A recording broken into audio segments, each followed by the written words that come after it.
Hai, salam perkenalan. Hai, selamat berkenalan. Okey, kenapa saya cakap salam perkenalan?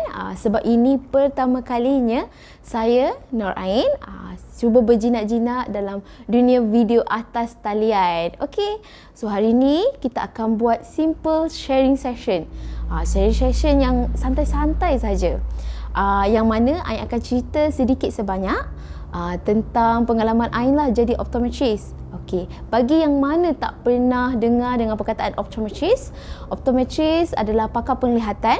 Kami biasanya berada di hospital pakar, klinik optometrist dan juga kedai-kedai kacamata. Okey, apa yang optometrist cuba buat adalah kami kebiasaannya akan cuba memberi satu penglihatan yang lebih baik dari segi kacamata ataupun latihan mata itu sendirilah. Okey, yang Ain nak cerita sekarang pada hari ini adalah sepanjang pengalaman Ain sebagai optometrist, tak semua orang Ain bagi kacamata. Ada satu tahap pesakit tu, walaupun kita dah bagi power optimum, power spectacle, kacamata yang optimum, dia masih tidak mampu membaca alfabet ataupun huruf-huruf di skrin yang biasanya kan kalau pergi kedai spectacles, yang huruf-huruf di skrin tu dengan lebih baik lah. Okey, sebenarnya ada banyak kategori, tapi hari ini kita nak bincangkan satu kategori yang mana kita sebut sebagai kategori penglihatan terhad. Okey, orang yang penglihatan terhad ni biasanya masyarakat Malaysia kita sendiri already got the rough idea. Dah ada rough idea apa itu penglihatan terhad. Penglihatan terhadnya biasanya kita cuba kaitkan dengan penglihatan kabur. Okey, biasanya kabur tu yang kita cakap tu memang kabur sangat, tak boleh melihat. Yang kedua, orang yang penglihatan terhad juga tak semestinya penglihatan kabur, tapi medan penglihatan mereka semakin mengecil. Okey, secara normalnya, kalau saya adalah penglihatan normal, kita ada penglihatan normal untuk di hadapan, penglihatan sisi, kiri dan kanan. Tapi ada satu kes, saya bagikan contoh, adalah penglihatan terhad, penglihatan terowong. Terowong ni apabila penglihatannya hanya terhad di tengah sahaja, tapi di tepi-tepi dia tak nampak, dia nampak macam kabur-kabur. Ini kita panggil penglihatan terowong lah. Okey, dan ada juga banyak-banyak kes dia nampak separuh sahaja, separuh sebelah kiri, separuh sebelah kanan sahaja. Ada certain kes yang nampak tumpuk-tumpuk kat sini, tumpuk gelap kat sini, tumpuk dekat hitam, dekat tepi okey sahaja. Ini kita panggil, salah satunya adalah skotoma, term medical. Skotoma dia bulat, hitam sini-sini. Okey, ini pun kita boleh kategorikan sebagai penglihatan terhad lah. Okey, penglihatan terhad tidak sama dengan kebutaan. Orang yang penglihatan terhad masih ada lagi sedikit penglihatan yang berguna. Kita panggil precious vision. Vision yang sangat precious, yang kita sebagai saya, inilah datangnya role saya sebagai optometrist. Okey, optometrist akan cuba sedaya upaya untuk memastikan penglihatan yang precious ni, penglihatan yang sedikit ni dimanfaatkan sebaik mungkin. Tak semestinya jika kita penglihatan terhad, kita memang memang saya akui akan ada susah sikit nak memandu, susah sikit nak membaca, susah sikit untuk melakukan aktiviti harian. Tapi tak semestinya tak boleh buat langsung. Okey, optometrist akan cuba membantu. Contohnya, kerja anda adalah seorang cikgu, nak tanda kertas paper student, pelajar. Jadi apa yang optometrist akan buat, kami akan cuba bagi calculation. Kita akan kira-kira, mungkin kita akan ada devices ataupun alat untuk membolehkan dia buat penandaan. Daripada penglihatan yang sikit tu kita akan gunakan sebaik mungkin. Okay, sekarang kita nak membincangkan pula apakah faktor penyebab yang boleh menyebabkan kita ada penglihatan terhad. Okey, di sini sukanya saya nak menggariskan. Saya tak boleh nak cakap spesifik apa sebab yang boleh menyebabkan penglihatan terhad. kerana benda ni adalah sangat general.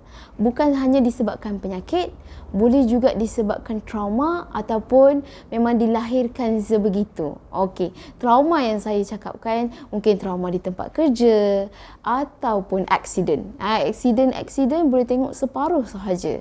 Jadi dekat situ datangnya role saya sebagai optometrist akan cuba memaksimumkan penglihatan yang separuh tadi dengan menggunakan devices dan alat-alat tertentulah dengan teknik yang telah kami praktikkan, telah kami pelajari. Okey. Dan juga boleh disebabkan sebab yang usual common penyebab penglihatan rendah atau penglihatan terhad adalah kita cakap katarak yang terlampau matang. Okey. Kebanyakan masyarakat kita bila tak nampak sebelah je, masih sebelah ni yang lagi okey, dia biarkan je. Lama-lama katarak itu sendiri akan menebal dan bila terlampau matang, bila kita buat surgery itu agak susah dan kadang-kadang surgery itu mungkin tidak berjaya. Ketiga, ada mungkin disebabkan makula ataupun bahagian saraf belakang mata, age-related macular degeneration yang saya cakap tadi, diabetic retinopathy, kencing manis dekat bahagian mata, hypertension dan sebagainya lah. Okey, dan salah satu kalau biasa kita dengar adalah glaukoma, pembunuh penglihatan secara senyap. Tiba-tiba medan penglihatan kita semakin mengecil lah. Itu kita panggil sebagai glaukoma, penglihatan terhad yang disebabkan glaukoma.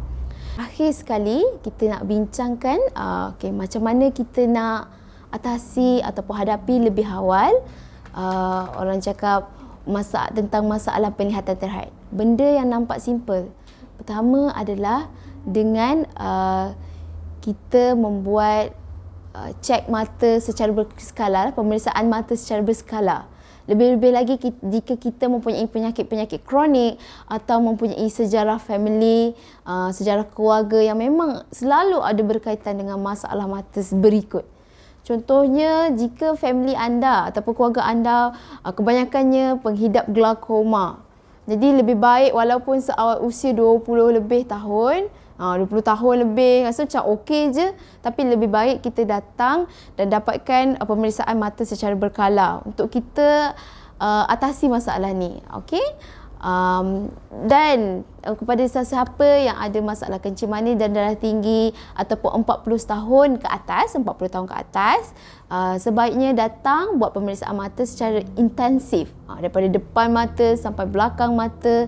Tapi kalau kita ada penyakit kronik mungkin lebih kerap, sekali setahun. Itu diwajibkan. Kalau saya wajibkan sebab kita nak tahu apa yang terjadi dekat belakang mata kita. Jika kita dapat tahu lebih awal, kita dapat atasinya lebih awal. Mencegah itu lebih baik daripada mengubati. Kita dah berada di penghujung video sharing session kita hari ini. Okey, saya harap apa yang saya kongsikan pada hari ini boleh dijadikan orang cakap ilmu tambahan untuk kita, kesihatan mata kita, kesihatan keluarga kita, adik kita dan mak ayah kita lah. Ilmu tambahan ini walaupun sedikit, saya harap boleh dimanfaatkan untuk kesihatan masyarakat sejagat. Sekian, itu sahaja daripada saya. Kita jumpa di topik yang seterusnya pada masa akan datang. Bye-bye.